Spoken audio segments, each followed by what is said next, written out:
मतदार यादी खास सघन सुधारणा कार्यक्रम जूनागढ़ फाइनल ड्राफ्ट रोलમાં જૂનાગઢ જિલ્લાના 11,49,395 મતદારોનો સમાવેશ। જૂનાગઢ જિલ્લા ચૂંટણી અધિકારી શ્રી અનિલકુમાર રાણાવસિયાની અધ્યક્ષતામાં કલેક્ટર કચેરી ખાતે પત્રકાર પરિષદ યોજાઈ। ભારતના ચૂંટણી પંચની સૂચના અનુસાર ગુજરાત રાજ્યમાં મતદાર યાદીની ખાસ સઘન સુધારણા ઝુંબેશ હાથ ધરવામાં આવી છે।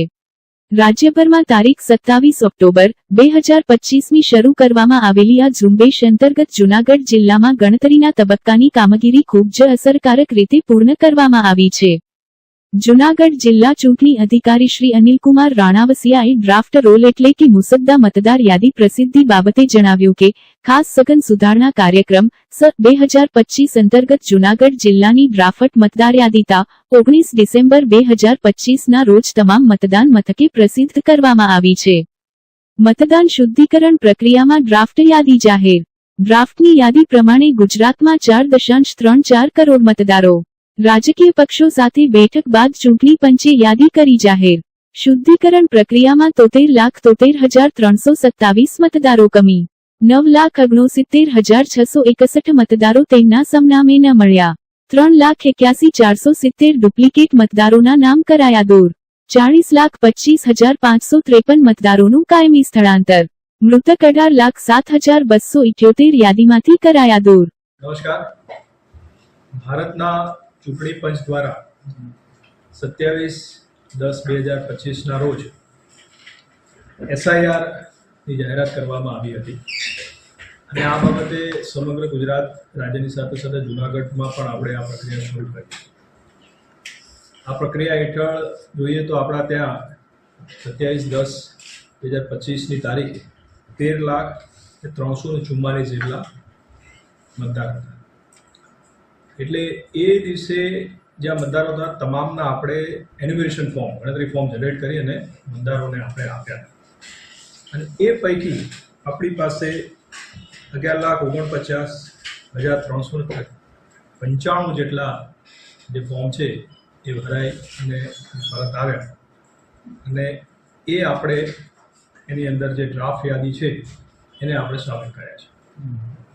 સાથે સાથે આખી પ્રક્રિયામાં જે લોકોના મૃત્યુ થયા હોય, જે લોકો જ્યારે આપણા BLO તેને ફોર્મ આપવા ગયા હોય ત્યારે એ લોકો ત્યાં એબસન્ટ જોવા મળ્યા અથવા પરમેનન્ટલી શિફ્ટ કોઈ જગ્યાએ થઈ જાય અથવા ડુપ્લિકેશન, આવા અલગ અલગ કારણોસર જે લોકોએ મતદારના જે ફોર્મ છે ભરીને પરત ન આપ્યા હોય એને આપણે ASD યાદી કહીએ છીએ।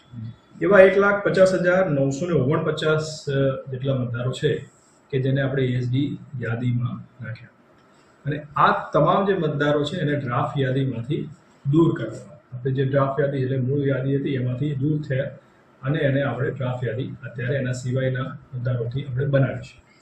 એટલે ASDમાં આપણા 11.6% જેટલા જે મતદાર છે આમાં ગયા છે અને આના નામ મતદાર યાદીમાંથી રિમૂવ થયા છે। પરંતુ જે લોકોના આ રીતે નામ રિમૂવ થયા છે એમને ગભરાવાની કોઈ જરૂર નથી।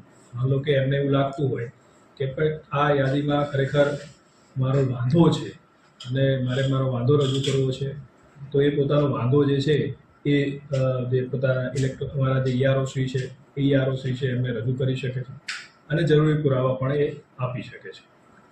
આ દરમિયાન જે છે મારી ખાસ વિનંતી એ છે કે આખી જે ડ્રાફ્ટ યાદી છે અમે પોલિંગ સ્ટેશન ઉપર જે અમારા મામલતદાર કચેરી છે, પ્રાંત કચેરી છે, અમારી એની કલેક્ટર ઓફિસની કચેરી છે, મહાનગરપાલિકા છે, આ રીતેના અલગ અલગ જગ્યાએ અમે એને પ્રોસીડ કરી રહ્યા છીએ। ત્યાં જઈને પોતે આ ચેક કરી શકે છે અને વાંધો જે હોય આપી શકે છે।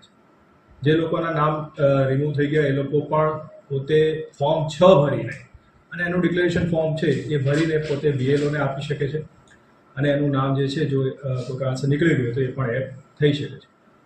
જે લોકોને નોટિસ જનરેટ થશે અને નોટિસ મળશે એવા મતદારો એવા હશે કે જે બેઝિકલી જેનું નામ જે છે એ 2002ની યાદી કાં તો પોતાનું અથવા એના માતા પિતા દાદા દાદી કે કોઈના નામ સાથે લિંક નથી થયું એટલે કે મેપિંગ નથી થયું એ મેપિંગવાળા નો મેપિંગવાળા જે મતદાર છે એ આપણા ત્યાં 70,445 એને આ નોટિસ મળશે અને એ નોટિસ મળેથી મેં કીધું એ પ્રમાણેના આપણા 13 જેટલા અલગ અલગ પુરાવા એમાં પાસપોર્ટ હોય, એનું બર્થ સર્ટિફિકેટ હોય, આવા અલગ અલગ તે પુરાવા પૈકી એ લઈ અને કાં તો અમારા એઈઆરઓ છે એઈઆરઓ પાસે જઈ શકે અથવા એ જે પણ આધાર પુરાવા છે એ બીએલઓને પણ આપી શકે છે અને એ રીતે પોતાનું નામ જે છે એના માટે એડ કરવા માટેની પ્રક્રિયા કરશે અને એઈઆરઓ છે એના પર જરૂર નિર્ણય લેશે અને એને એડ કરવા માટે અથવા ન એડ કરવા માટેનો જરૂરી એમાં નિર્ણય લેશે.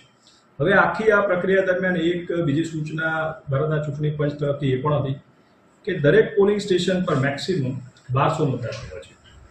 એટલે આપણા ત્યાં ઓબ્વિયસ છે કે એનું આખું રેશનલાઇઝેશન થયું અને 1338 જેટલા પોલિંગ સ્ટેશનમાંથી હવે 1439 એટલે કે 101 પોલિંગ સ્ટેશનનો આપણા જિલ્લામાં એ વધારો થયો છે. એમાં હું આપને કહું તો માણાવદરમાં 13, જુનાગઢમાં 15, વિસાવદરમાં 18, કેશોદમાં 18 અને માંગરોળમાં 37. એટલે સૌથી વધારે પોલિંગ સ્ટેશનનો વધારો માંગરોળ જે એસીમાં થયો છે. એમ કરીને આપણે 1439 જેટલા પોલિંગ સ્ટેશન અત્યારે નવા આપણા જે આખી પ્રક્રિયા બાદ એમાં બનશે હવે.